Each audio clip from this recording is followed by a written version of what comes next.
สองเราลองใส่บ้างพอดีป่ะอย่ามันพอดีสู้งามเลยจะไปเหยียบดินพอดีเลยเนาะสมัยเพิ่นหูว่าน้องบองใส่บ่แม่นหมวกผู้ชายบ่นี่บ่ฮู้พี่น้องแม่นฝากมาแล้วหมวกทองเพียวเสือเลยเนาะ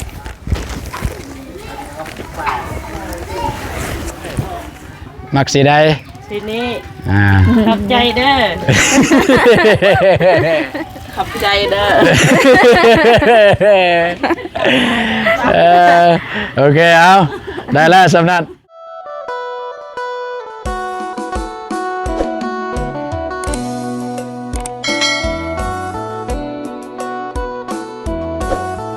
เปิดภาพมากันยังอยู่ที่เฮือนที่ศาลคือเก่าเพื่อนน้อง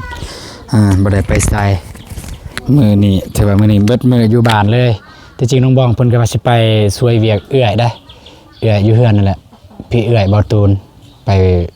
ใส่ปุ๋ยแต่บ่ตูนบ่ให้ไปมื้อนี้เพราะว่าทีมงานเพิ่นสิมาหาพี่น้องก็เลยบ่ได้ไปให้อยู่เฮือนหันภาพมาทักทายสวัสดีเด้อสวัสดีพ่อแม่พี่น้องหมดสุคนกายเดียวตุนทำซองอาตูนแนลเส้นเก่าเส้นเคยพี่น้องเนาะสำหรับคลิปนี้บาตูนกับ บาตูนกับน้องบองกับบาได้มีอย่างไรพี่น้องก็สิมาแกะกล้องเพราะว่าเมื่อวานนี้ได้หับเครื่องทางผู้ใหญ่เพิ่นฝากมาทางเป็นสื่อของน้องบองเพิ่นฝากเครื่องมาตั้งแต่เวียงจันทน์บ่แต่นครหลวงเวียงจันทน์นั่นแหละตั้งแต่นครหลวงเวียงจันทน์เพิ่นฝากมาทางแม่เพิ่นเคยฝากเครื่องนครหลวงเวียงจันทน์มาละเพิ่นฝากมาบ่ฮู้ว่ามีหยังแหน่ในหั่นกะมีแต่ว่าไปเบิ่งนํกันเลยพี่น้องว่ามีหยังแหน่เดี๋ยวสิให้น้องบองเป็นคนแกะแล้วบ่ตูนสิจับกองให้น้องบองเป็นคนแกะเบิ่งว่ามีหยังแหน่พี่น้องไปเบิ่งนํกันเลยนี่สบายดีเด้อสบายดีเด้อเอาบัดนี้ดำเนินเลยจะจับกล้องบ่โดยอาจจะจับกล้องก็ได้นั่งนำกันบ่เห็นสัตว์เด้ บ่เห็นสัตว์ว่ามีหยังแน่นะหนักเด้อก็อยากฮู้คือกันว่ามีหยังแน่พี่น้อง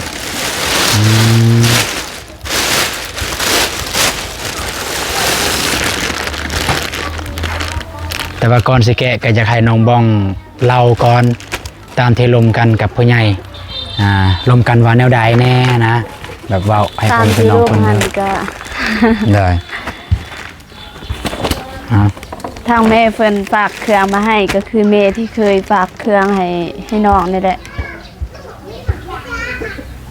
เคยฝากเครื่องให้น้องก็หลายเทื่อแล้วแม่ผู้ที่ฝากยานบ่แม่แล้วก็ฝากกองนี่นำกองที่ใส่นี่ก็เป็นแม่นของแม่เพิ่นเพิ่นอยู่นครหลวงเวียงจันทน์แล้วก็เครื่องนี่แม่เพิ่นก็บอกว่ามันมีเครื่องของไอ้ตูนน้ำแล้วก็ตื่นเต้นเด้อยากเบิ่งแล้วได้บัดนี้แล้วก็มีสินแต้มแล้วก็สินแต้มนั่นแม่นแม่เพิ่นให้บอกให้เฮาแบ่งทางพ่อป้าก็คือเอื้อยของไอ้ตูนนั่นแหละแล้วก็แม่พี่เอื้อยนะบอกแล้วว่าพี่เอื้อยบอกแล้วว่าเอื้อยพี่เอื้อยเนาะพี่เอื้อยจะอยู่เฮือนได้พี่เอื้อยอยู่เฮือนแล้วก็ถ้าว่าสมมุติยังเลือกก็แบ่งให้เอื้อยของไอ้ตูนได้แล้วก็ให้แม่น้องนำกับพี่เอื้อยได้แกะเอาแกะได้ก็มีมีดบ่เครื่องกีฬาโดเครื่องกีฬาเพิ่นบอกให้เพิ่นเขียนมาจังได๋หันบางอ่านเบิ่งละเอียดได้เพิ่นเขียนข้อควรจากแม่แต่ว่าแม่เพิ่นบ่ให้เอ่ยชื่อเอ่ยนามเนาะโดยส่งนางบองบ้านห้วยทรายเมืองทะแตงแขงสิกองเบอร์โอเคพี่น้องลุ้นไปนำกันเลยว่าอยู่ในกล่องมีหยังแน่พี่น้องเดี๋ยวน้องบองเป็นคนแกะกับมือเลยนี่น่าจะเป็น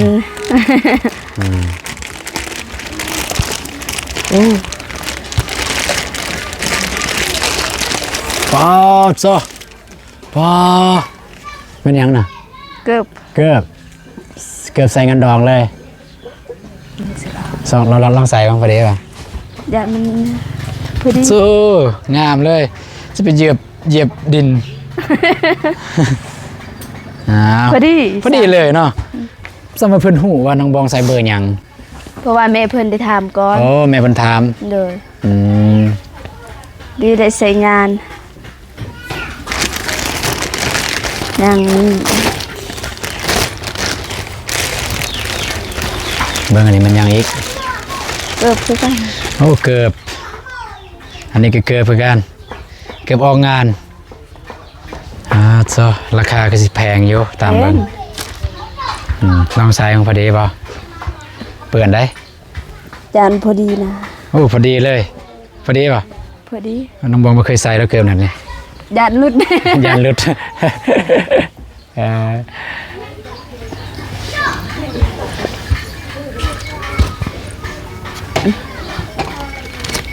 วางอย่างนั้นแหละอันนั้นมันยังเอกนะแกะเลย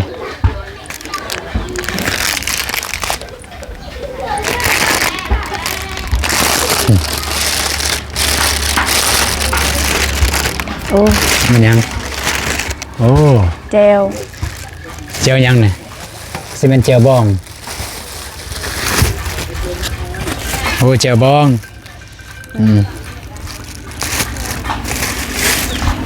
เจียวบองพี่น้อง เจลบองยกคุก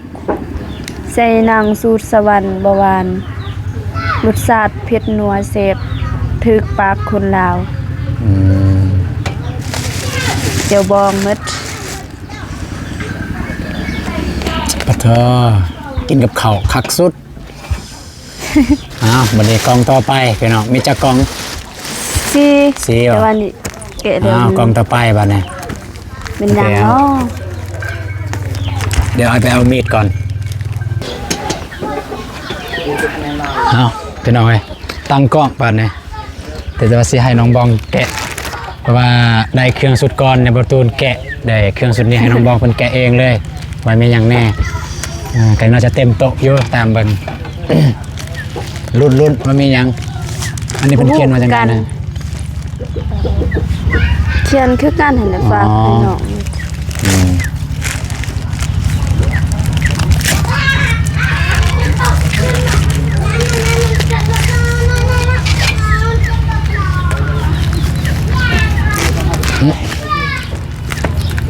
มีปลา ระวังได้มีคมได้ระวังได้จับพวกเข่าเนาะเย็นเนาะลองบางสีเอาออกให้แล้วก็จะเอาเนาะ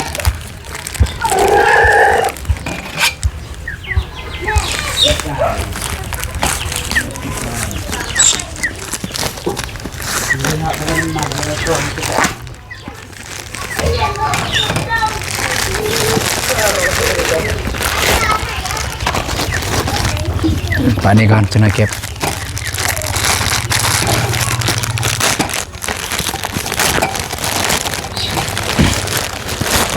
เอาเบิ้งมียัง รุ่นเวลารุ่นเบิ้งโอ้กระเป๋างามแล้วเนาะนี่ยัง มันยังไง นี่เด้อดู ปอโซ นี่น่าจะเป็นของอ้าย ของอ่านอาสิเกะเองโอ้พี่น้องตองเดอสลาวนะตองเดอภาษาอังกฤษเอิ้นว่าหยังบ่ฮู้แล้วภาษาอังกฤษแล้วบ่ตองเดอนี่อันมีตัดผมพี่น้องมีตัดผมด้วยไฟ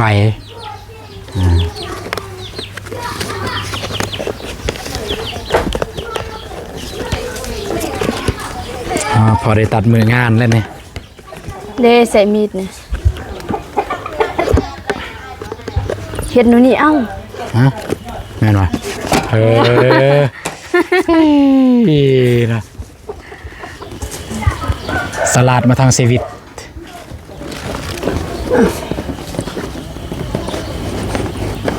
แทงจ้อแม่นละต้องเดินไปน้องเลย เคยได้บ่ นะบ่ เคยใส่บ่ ไปตัดผมแล้ววันนี้ไปน้องเลยปอดจ้อ คักด้วยรุ่นนี้เด้แบบเห็นเลยมันใสปกติประตูนเคยเห็นแต่แบบตัวมันบ่ใสตัวนี้ใสเห็นฮอตทานเห็นฮอตตับไตใส่พุงเห็นเลยนี่โอ้จ้า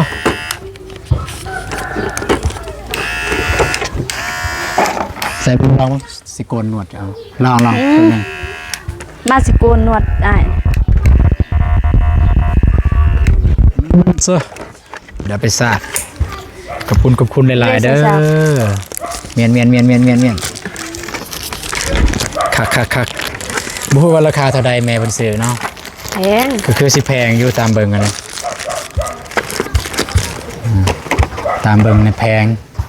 เพิ่นซื้อมาแพง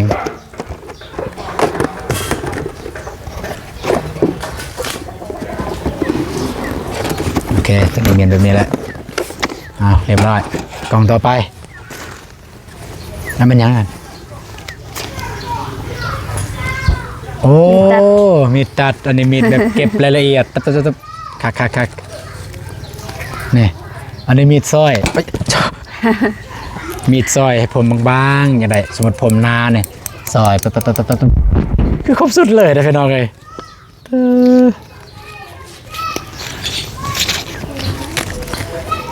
มันย่างในดาว หัวใจกันดาวทึกสิให้หัวใจไม่สิหูโอ้โจ้โอ้เงินในไม่เงินใบพันหมดเลยแม่นเพิ่นได้บอกให้เฮาเขาวัดเขาว่าแล้วก็ใส่บาตรไปก็ไปนำกันเด้อคนหมายคือให้เพิ่นให้เฮาไปเข้าวัดแล้วก็เอาเงินจำนวนนี้ใส่โดยได้บ่แสนหนึ่งนะ200,000 200,000บ่นี่แสนหนึ่งเนี่ยสั่น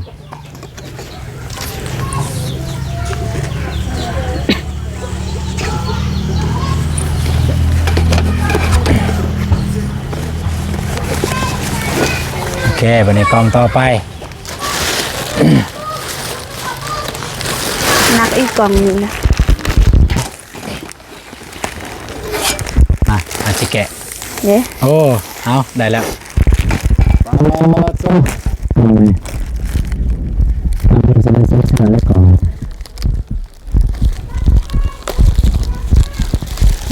อ้บาดสินยังเกินสินแต้มบ่โอ้ลายพื้นนี่ครับ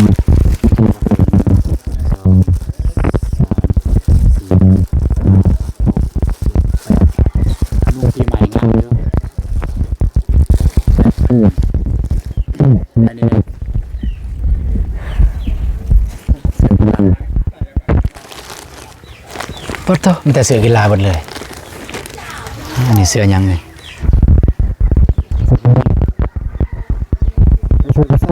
เสือผู้หญิงจักเสือผู้ชายโอ้ติโตงามยังไม่อินนี่ออกจากตลาด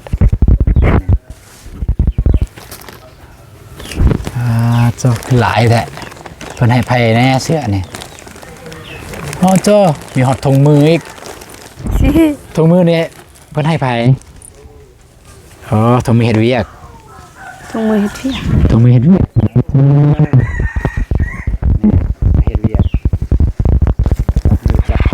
สิบัวโอ้มัก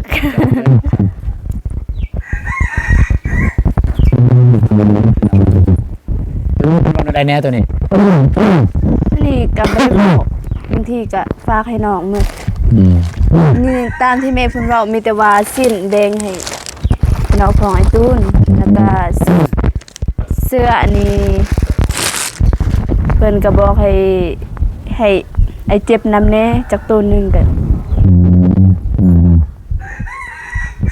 ไอ้โตอยู่กับแบงมูไซก็สิแม่โอเคเอาบัดนี้กล่องต่อไปไปน้องเลยเอาใส่ถุงเฮ้ยเจ้าตกมันยังตกเคลือบบ่ใส่ถุงเดี๋ยววางนี่ก่อนก็ได้เดี๋ยวจะนำใส่ถุงอันนี้บัดเดียวเลยวางก่อนก็ได้ลายเลยพี่น้องเลยเครื่องเอามาลุ้น มาลุ้นกันกองสุดท้ายพี่น้อง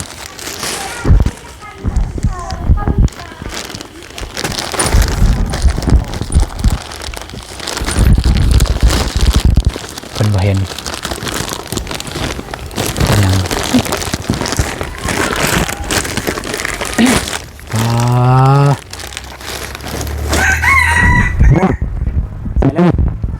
อ้ายแม่นไปให้อ้ายบ่แม่นหมวกผู้ชายบ่นี่ บ่ฮู้ ให้น้องแม่นฝากมาแล้วหมวกทองเพียว เสือเลยเนาะ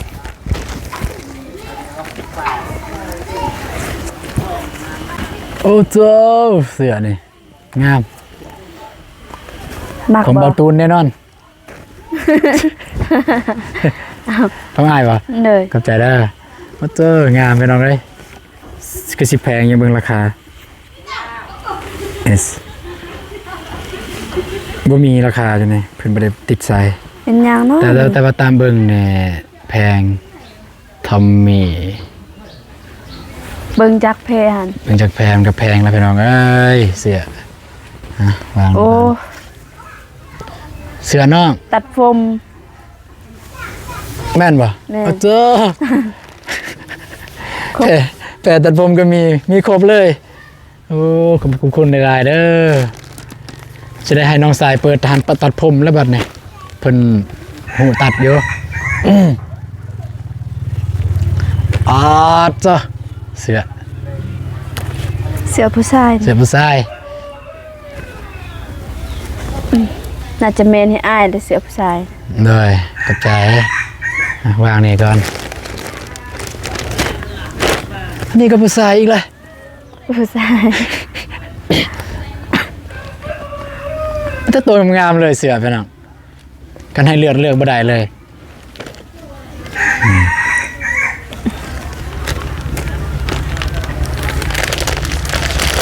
เรียบขนาดแผลนี่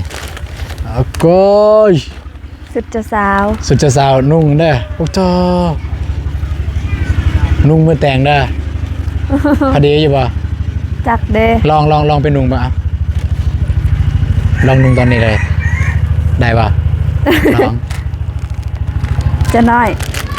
เจ็บนิด โอเคพี่น้องบนุ่งก็ได้ตอนนี้แต่เราทาเบิ่งมือแต่งเลย ไปแตง น้องบองใส่สีนุ่งเสื้อเนี่ยเลย มือแต่งเลยกับสิบนี่ป่ะมันยังไง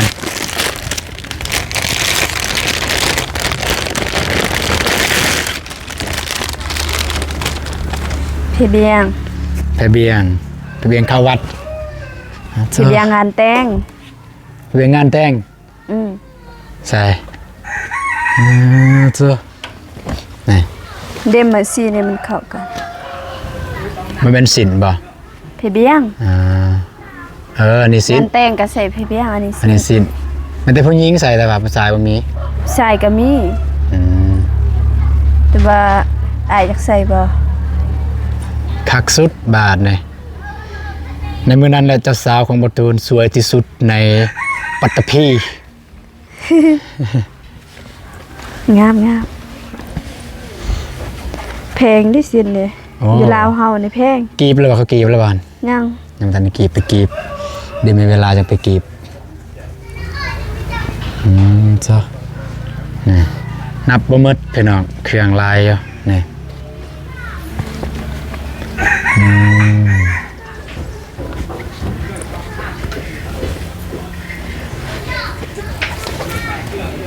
โอเคพี่น้องก็อย่างที่เห็นพี่น้องเครื่องคองแต่ว่าประตูนกำลังบองได้หลายอย่างนี่นับแต่ ได้ดี ฮะ ได้ หลายนับแต่เครื่องตัดผมอุปกรณ์ตัดผมนี่ครบมีแพรมียังมีมัดเพิ่นให้แล้วก็เสื้อเพิ่นให้โอ้มันแต่ตัวงามจังซี่พี่น้องเดี๋ยวมื้ออื่นประตูนสินุ่งให้เบิ่งพี่น้องเนาะนี่ตัวงามน้องบองก็ได้เสื้อตัวงามตามเบิ่งอยู่นี่ก็สิแพงคือเพิ่นสิเบิดหลายเติบแล้วอยู่นี่เอาบัดนี้ก็น้องบองยัดคืนใส่ไปเมียนก็ถือว่าแกกองมื้อนี้ก็โอ้เจ้าแกบ่ได้ประมาทพี่น้องบ่ได้ประมาทพ่อแม่พี่น้องที่ฝากเครื่องมาสิ่งใดที่เฮาบ่เคยได้เฮาจะได้นับแต่ เบิ่งมานับแต่สิ่งใดที่เฮาคิดว่าเฮาบ่ได้นะศาสตร์นี้นะได้นับแต่สิ่งเล็กๆน้อยๆสิ่งที่เฮาคิดว่าเฮาบ่ได้อันนั้นนะเฮาจะได้เสื้อนี่แหละเสื้อนี่งานแต่งอยู่บ้านน้องบ่มีไผคือใส่ได้ มันแต่น้องแล้วคนแรกเลย เสื้อแล้วก็สิ้น คนแรกเลยแล้วก็เกิบในมือนั้นเนี่ยน้องต้องใส่เกิบอันนี้เด้อ ตูชเหมาะเลย อายเนี่ยอายบอลอเป็นยังในมือนั้นเขาแต่น้องงาม อยากให้รอหั่นแหละ อยากให้รอแต่คนบอลอจังได้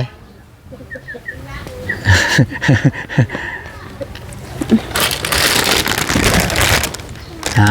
มัดเงียนขึ้นบาทนี่โซ่เป็นน้องบ่ธรรมดา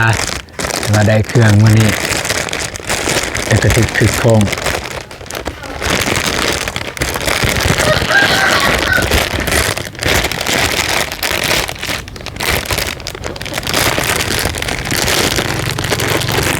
ทุกป้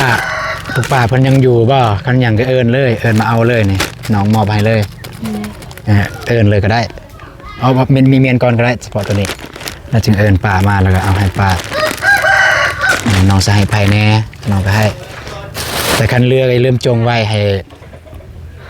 ป้าบวนเด้อกับแม่อยู่เฮือนนั่น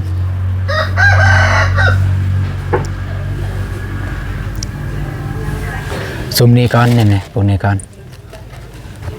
บ่ใส่ทุกอย่างพวกนี้แหละตัวนั้นใส่นี่แม่นแหละตัวนี้ใส่กล่องเมื่อกี้นี่กล่องนี่กล่องนี่อันเดียวกันนี่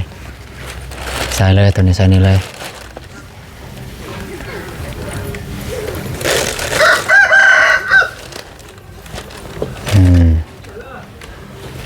โอเคแล้วก็ตรงยางเนี่ยเอาเสื้อเนี่ยใส่เสื้อพวกนี้แหละตัวใดมันคิดว่ามันของอายใส่ตรงยางเดียวเลยตัวนี้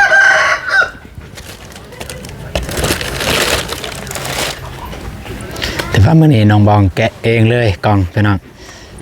ได้เสื้อเป็นตัวงามพี่น้องเลย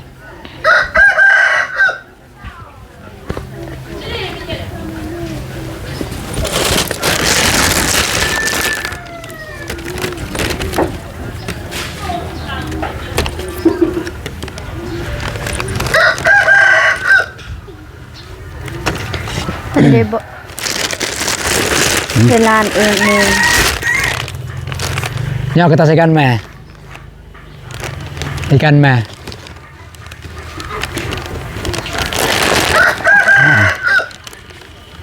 ตัวนี้มีลายตัวกับแบ่งกันซ้ายมีลายตัวแบ่งกับป่ากับไผ่แน่ใส่นี่เด้อเสื่อม น้องเรียกสินี่เด้อ เลือกเอาเลือกเลยตามสบายนี่เสื้อโอเคเพิ่นมาอยู่ป้ามาอยู่กับ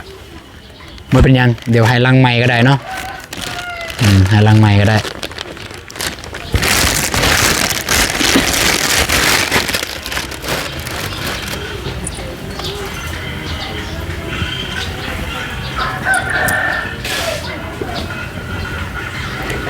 เสื่อมตรงงามเป็นเอาไงเพิ่นฮู้ว่าเฮามักนุ่งเสื้อกีฬาเพิ่นก็ฝากมาให้ที่จริงน้องบองให้มักนุ่งเสื้อกีฬามันสบายเพิ่นเอาไงนุ่งเสื้อกีฬาแบบนี้มันบ่ได้ขนาดนั้นนะ6จักโต6โตว่ะเอานี่นะเสื้อผู้หญิงและเสื้อผู้ชายบ่ได้ครบเลยทุกมือเลย ผู้หญิงก็นุ่งได้ผู้ชายก็นุ่งได้ตัวไหนให้น้องซะนุ่งเหมาะ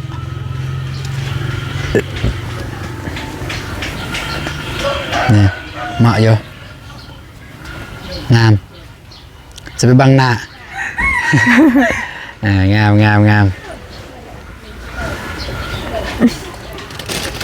เนี่ย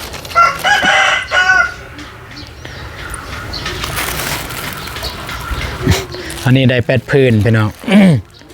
ก็แล้วแต่น้องบองเพิ่นสิให้ผู้ใดอยู่เฮือนเฮาแล้วก็ที่เหลือก็ให้น้องเพิ่นลุงแน่แล้วก็คันเหลืออีกก็ให้ พ่อเฒ่าแม่เฒ่าบอกกับเมียนไว้เพื่อว่าญาติพี่น้องคนใดบ่มีเครื่องนุ่งเอาให้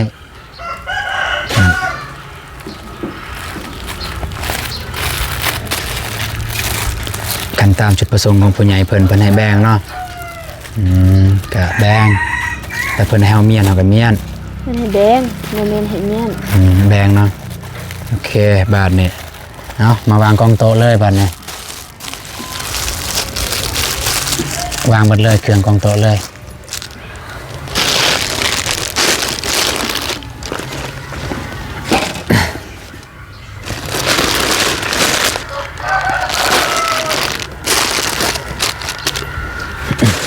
เก็บขี้เหงื่อใส่นี่นะ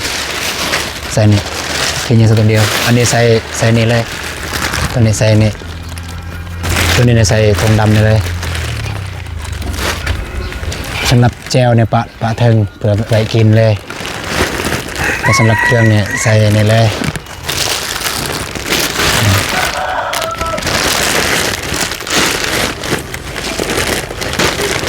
ย่อขึ้นมั้งสิถงนะ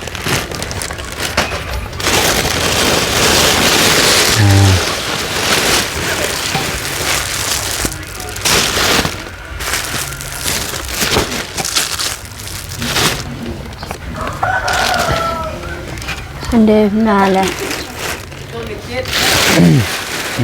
มาเอาเครื่องนี่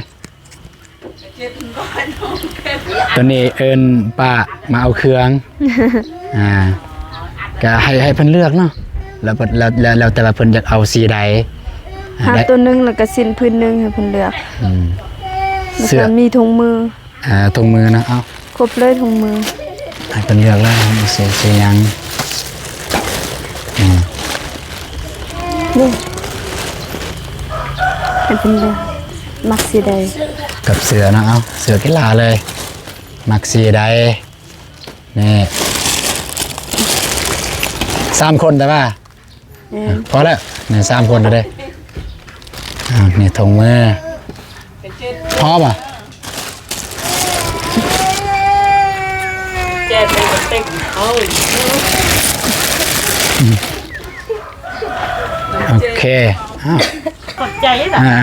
มาตอนนี้ก็น้องบองสิมอบเครื่องให้ป้าเพิ่นเลือกเลยจะได้สีใด มักสีใด ได้มาเลย ยื้ออันนี้เลือกเองเลย บอกก่อนว่าของผู้ใดบอกก่อน เครื่องอันนี้เป็นของแม่อยู่นครหลวงเวียงจันทร์เป็นฝากมาแล้วก็ให้แบ่งปัน เอาเลยมักสีใด ทีนี้ ข อบใจเด้อ เอาเลยอันนี้ป้าผู้ที่2พี่น้องอันนั้นป้าผู้ที่1อันนี้เอาแล้วเมื่อกี้ป้าผู้ที่1อันนี้ป้าผู้ที่2เอาเลยขอบใจเด้อ โอเคเอาได้แล้วสำนักแต่ว่ายังอันนี้ยังผู้หนึงอีกอย่างเนาะยังผู้หนึงเอาเมียนของเพิ่นยังทันได้มาแต่ส่วน เพิ่นมาตอนแรกจริงให้ แม่น หรือว่าสิถ่ายคลิป บ่ถ่ายก็ได้เพิ่น บ่ถ่ายก็ ได้ ได้ หลังใหม่ก็ได้ก็แล้วแต่ว่าจังหวะนั้นตอนให้ในตอนถ่ายคลิปบ่ถ้าเป็นตอนถ่ายคลิปเฮาก็ให้เลย แต่ตอนบ่ได้ถ่ายเฮาก็ให้ก็ได้คือกันประมาณนั้นพี่น้องเนาะโอเคบาทนี่เรียบร้อยเนาะ เด้อ เก็บเมียนนะขี้เหงื่อเอาไปหั่นแล้วจิงจูดทิมโอ้โจหมวกลืมได้หมวก2 ใบแล้วเบาตูนกะแก้เครื่องสุดก่อนก็ได้หมวก1 ใบแก้เครื่องสุดนี้ก็ได้หมวก1 ใบเป็นเอานะเจ้าเอาเป็นเอาเนาะก็อย่างที่เบาตูนเว้าอันแหละเบาตูนก็รู้สึกว่านับตั้งแต่เห็น YouTube แล้วก็มาเจอน้องเพิ่นอีหยังที่บ่เคยได้อีหยังที่เฮาคิดว่าเฮาบ่ได้เฮาก็ได้กันย้อนได้มาจากพ่อแม่พี่น้องแล้วก็ FC เบิดทุกคนนั่นแหละที่เอ็นดูสงสารพวกนี่แหละพวกน้อง2 คน ที่อยากให้อยากซัพพอร์ตบอตูนเองก็บ่มีคำสิเว้าพี่น้องเนาะแบบเว้าบ่เป็นเลยนอกจากคำขอบใจพี่น้องครับเอาก็ให้น้องบองก็แสดงความรู้สึกกับแม่หรือว่าทาง FC หรือว่าแม่พุทธิฟ้าเครื่องนี่มาแล้วก็ขอบใจเพิ่นแล้วก็โดยใส่เพิ่น โดยก่อนอื่นก็ลูกน้องเนาะ ลูก ก่อนอื่นลูกบ่ ลูก ลูกก็แบบรู้สึกดีใจหลายที่แม่เพิ่นฝากเครื่องมากพอดีแม่เพิ่นฝากเครื่องมากก็หลายแล้วตั้งแต่ตอนที่น้องยังอยู่เรือนของน้องเองแล้วก็ตอนนี้น้องมาอยู่นี่แต่ว่าแม่เพิ่นก็ยังฝากเครื่องแล้วก็ก่อนอื่นหมดลูกก็ขอบอกขอบใจทางแม่หลายๆเด้อ นี่ นั่นเนี่ย ก่อนอื่นหมดลูกก็ขอขอบอกขอบใจทางแม่หลายๆเด้อที่ฝากเครื่องมาให้ทั้งเสื้อทั้งสิ้นแล้วมีหลายๆอย่างแล้วก็ขอให้แม่จงอยู่เย็นเป็นสุขกายสุขใจเด้อขอให้สุขภาพแข็งแรงขอให้อายุมันคนยืนพร้อมครอบพร้อมครัวแล้วก็พร้อมลูกพร้อมหลานเด้อแม่ขอให้มีแต่สิ่งดีๆเข้ามาในชีวิตบ่เจ็บบ่จนเด้อสาธุ สาธุเอาเนาะบอตูนก็จักสิว่าอะไรพี่น้องเนาะก็แต่ได้เว้าได้คำเดียวคือขอบใจอะไรพี่น้องเนาะ เลย เว้าเรื่องรู้สึกใดรู้สึกดีใจนี่แหละคือสิ่งใดแต่บอตูนบ่คิดว่าเฮาบ่มีวันสิได้เฮาก็ได้กับเบิ่งแต่เครื่องตัดผมที่บอตูนคิดว่าบอตูนบ่ได้ก็ได้มาพี่น้องเพิ่นฝากมาเท่าก็ได้ลายมาแต่ทรงแต่เสื้อก็บ่ว่าแต่เพิ่นพี่น้องเนาะก็หลายๆ หลายทาง ท่านที่ฝากมา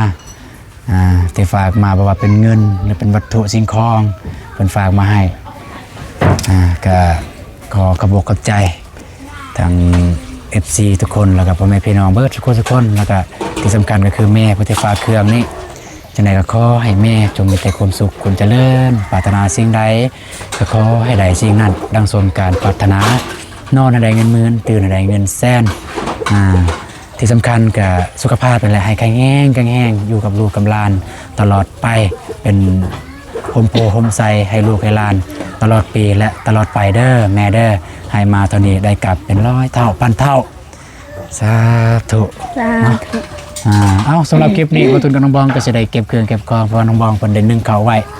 ยานบ่มีไผเบิ่งเพราะว่าทางแล้วว่าน้องไผของบ่ตุนยังบ่ทันได้มาแต่เวียกก็บ่มีไผเบิ่ง